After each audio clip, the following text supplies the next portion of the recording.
Cat Shorty could have been Jacksonville's biggest rapper.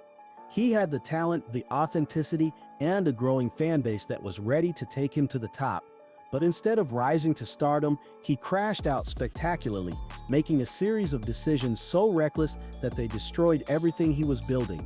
This is the story of how one young man from the Hilltop Apartments went from having it all to losing everything, and how his own actions sealed his fate.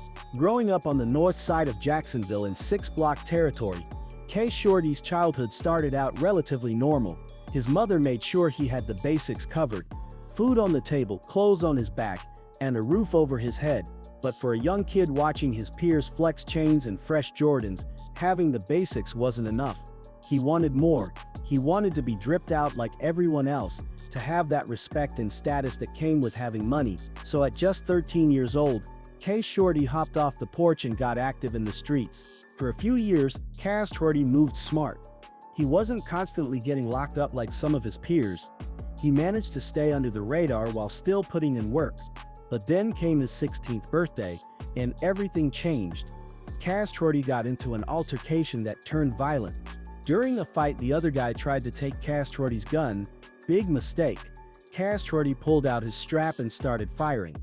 The problem was there was a crowd of people standing behind his target. When the bullets started flying, they were all in danger. The cops didn't see it as self-defense or even as one attempted murder. They hit him with 4 attempted murder charges because of that crowd. But that wasn't even all of it. K. Shorty also had an outstanding warrant for armed carjacking, and the police pulled him over while he was driving a stolen vehicle. At 16 years old, facing 4 attempted murders plus carjacking charges, K. Shorty thought his life was over before it really began. Getting locked up for the first time on charges that serious is absolutely insane. Most kids his age were worried about high school drama and what college they'd attend. K. Shorty was facing the possibility of spending decades behind bars. Then something unexpected happened. K. Shorty caught a major break. The attempted murder charges got reduced to assault with a deadly weapon. Instead of facing decades in adult prison, he only had to serve 18 months in juvenile detention. It was a miracle. Honestly, a second chance that most people in his position never get. And when he got out, K. Shorty seemed to understand how lucky he'd been. In a later interview with Dirty Glove Bastard, he reflected on his situation with surprising clarity. He talked about how all the people he looked up to in the streets, all his role models and mentors, were either dead or locked up. He even asked himself what made him think he'd be any different.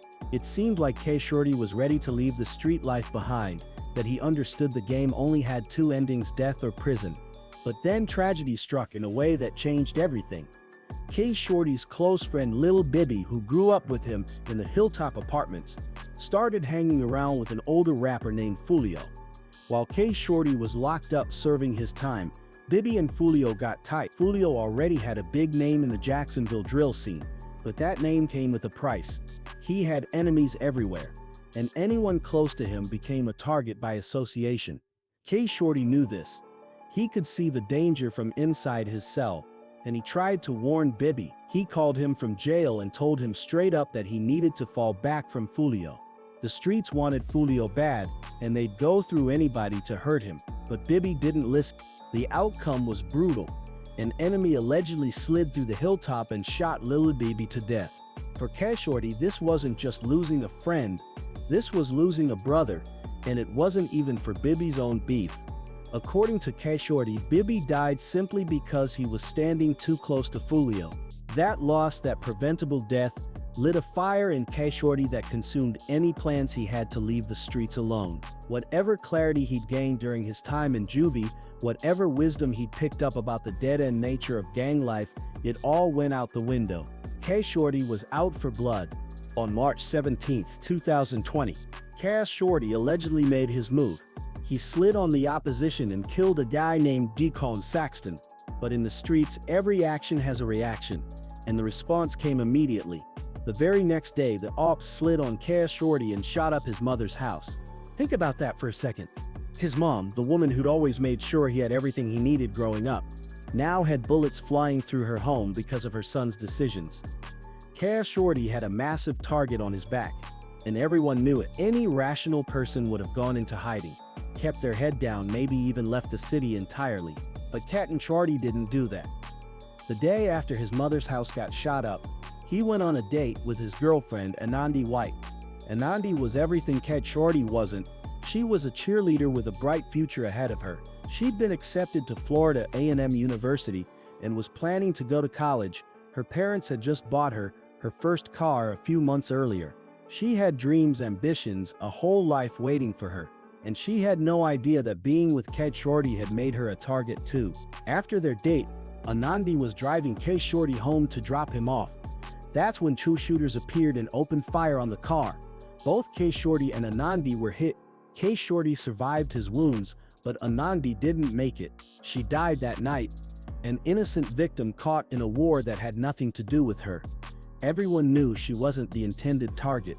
The shooters wanted Shordy and Anandi just happened to be there. One of those shooters turned out to be Zavon Porter, the brother of Daquan Saxton, the guy Shordy had allegedly killed just 2 days earlier. It was revenge, pure and simple. The police arrested Zavon Porter and Roland Ball for the murder. They had witnesses who identified Roland Ball as one of the shooters, and when they searched Zavon Porter's phone, they found messages where he admitted to pulling the trigger. He said it was payback for his brother and even wrote that he got one under his belt, referring to Anandi. He acknowledged that Anandi wasn't supposed to die, but clearly, he and his accomplice didn't care about her life when they aired out that vehicle. Here's where the story takes a really twisted turn. Shordy cooperated with the police. He identified Roland Ball in a photo lineup and confirmed that Ball was one of the shooters who'd shot him the night Anandi died. Later, Shordy tried to recant his statement, claiming that detectives had manipulated him. He said they told him that if he really cared about Anandi, he'd help them solve her murder. He also claimed he only named Roland Ball because there were already rumors on the street that Ball was involved. The court didn't buy his story though, especially since they already had Zavon Porter's text messages as evidence. In 2025, Roland Ball was convicted of murdering Anandi and sentenced to life in prison without the possibility of parole. Shordy had helped put his enemy away for life. But here's what makes this whole situation so crazy. Shordy snitched to the cops and helped them lock up his opposition, but he didn't stop sliding in the streets. He was still out there allegedly catching more bodies while simultaneously launching his rap career. It's like he was living two completely contradictory lives. On one hand, he was cooperating with law enforcement to get his enemies locked up. On the other hand, he was still actively trying to kill those same enemies himself. In early 2021, Shordy started dropping music, and his tracks were full of incriminating details.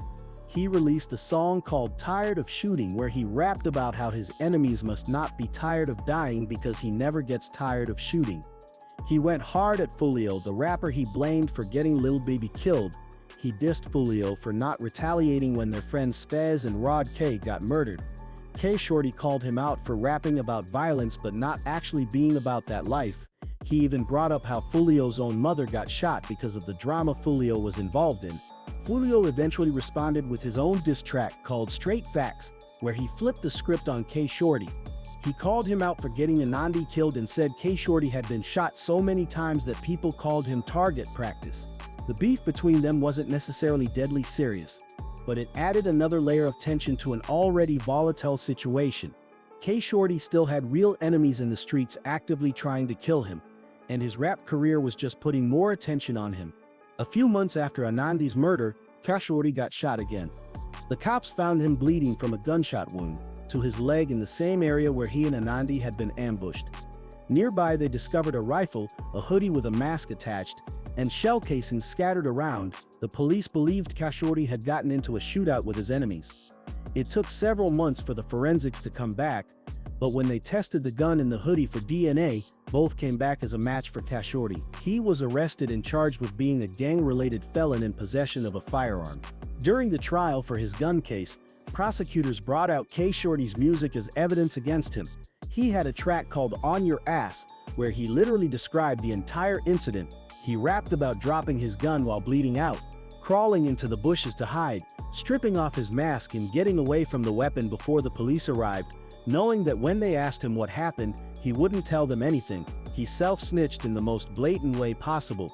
He also had another track called Dead Ops, where he rapped about getting shot in the legs and how his only real enemies were the cops, because they kept hitting him in the legs instead of killing him. The prosecutors played these songs in court, showing the jury exactly what Shordy had been doing. Despite the evidence, Shordy managed to bond out after catching the gun charge.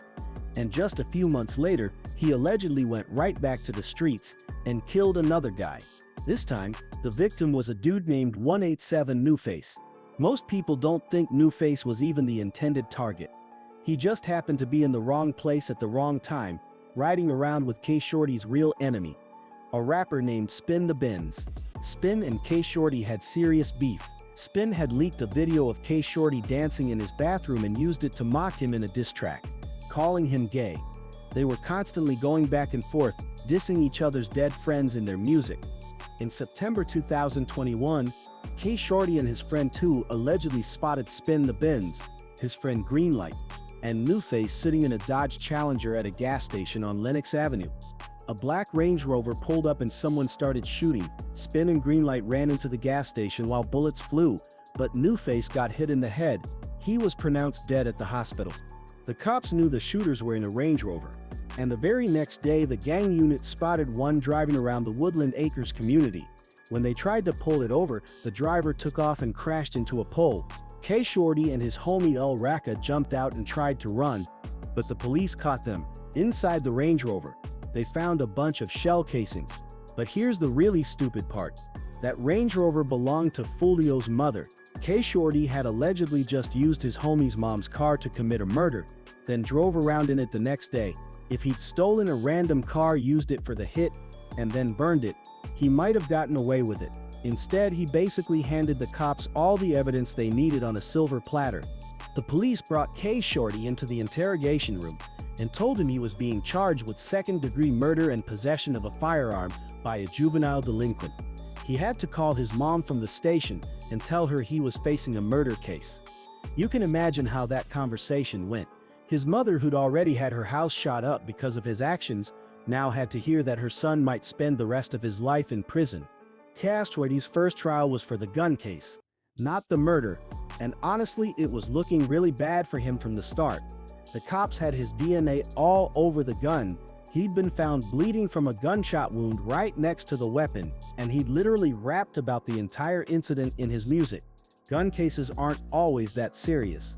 Depending on the circumstances and the defendant's criminal history, people sometimes get probation or just a few years. But Shordy managed to fumble even this. Before sentencing, Shordy got a chance to speak to the judge. His music career was actually taking off at this point. He had a legitimate argument that he was trying to turn his life around through rap and could use that platform to stay out of trouble. He could have asked for leniency, shown remorse, talked about his plans for the future. Instead, he decided to be a smartass. The judge's name was Anthony Salem, and apparently he had a reputation in the jail system for being lenient. Inmates called him "Send Them Home Salem" because he often gave lighter sentences. During the hearing, someone brought this up, and Shordy confirmed it. He actually told the judge to his face that people called him "Send Them Home Salem." Judge Salem did not appreciate that at all. Whatever leniency Shordy might have gotten get right out the window. The judge brought the hammer down and sentenced him to 12 years in prison for a gun charge. 12 years, that's an incredibly harsh sentence for that type of offense, but Shordy had disrespected the judge and paid the price for it. Now Shordy is sitting in prison serving that 12-year sentence, but that's not even his biggest problem. He's still facing trial for the murder of Newface, and if he gets convicted, he's looking at life in prison. The situation has gotten so desperate that his defense team is trying some wild strategies. In 2024, news broke that Shordy's lawyers were trying to get Spin the Benz to testify for him. Let that sink in. Spin the Benz was Newface's friend. Newface was killed while riding with Spin, and now Shordy wants Spin to help him beat the murder charge. Spin aired Shordy out on Instagram when he found out. He said when Shordy went to trial for the gun case, he showed up alone except for his lawyer. Nobody from the streets came to support him. Spin also dropped a track called "Letter to Shordy," where he made it clear he wasn't going to help. He rapped about how he didn't put Shordy in this position, how nobody helped him when he was going through his own legal troubles, and how Shordy needed to take responsibility for his own actions. It's obvious Shordy is vulnerable and getting desperate. and that's making everyone uncomfortable. The evidence situation for the No-Face murder isn't fully public, but rumors are circulating that Shorty's co-defendant 2 might be cooperating with the police. If that's true, Shorty is in serious trouble because 2 would know everything. Shorty wasn't shy about his activities either. On a track called Let's Do It, he claimed to have about 4 bodies and said it could have been more. If he really was sliding on the ops like that, 2 would have detailed knowledge that he could trade to prosecutors in exchange for a lighter sentence. The situation got even messier, because 2's brother John Wall just took a plea deal in a completely separate murder case and agreed to snitch on his co-defendants. John Wall and his friend had tried to kill someone named Main Target, but ended up murdering Main Target's little cousin instead. John Wall agreed to testify against everyone involved, but here's the crazy part. His plea deal didn't even include a negotiated sentence. He could still get life in prison even though he's cooperating. That's how bad his case was. So now Shorty is watching people around him fold under pressure, wondering if 2 is going to do the same thing. And if Shorty gets really desperate, he might flip too. After all, he's already snitched before when he helped the cops convict Roland Ball. If he thinks cooperating is his only way to avoid a life sentence, he might throw his enemies under the bus again.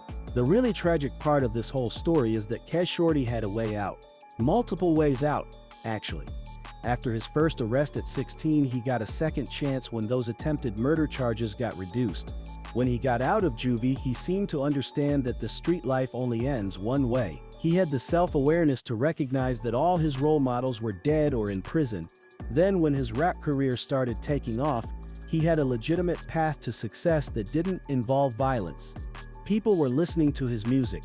He was building a fan base. He could have channeled all that pain and anger into his art and made something of himself. But at every single turn, Shorty made the worst possible decision. He stayed in the streets even after seeing his friends die.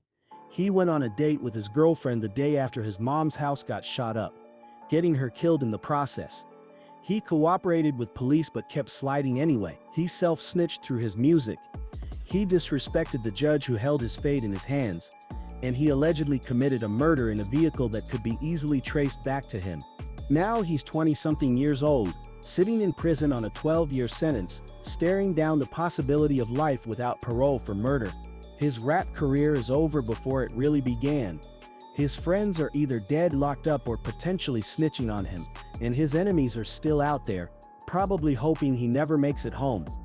Shorty crashed out, and he crashed out hard. He had every opportunity to make it out, to be Jacksonville's biggest rapper, to turn his life around. But instead of taking those opportunities, he threw them all away. One terrible decision at a time, and now he's paying the price for it, wondering if he'll ever see the streets again.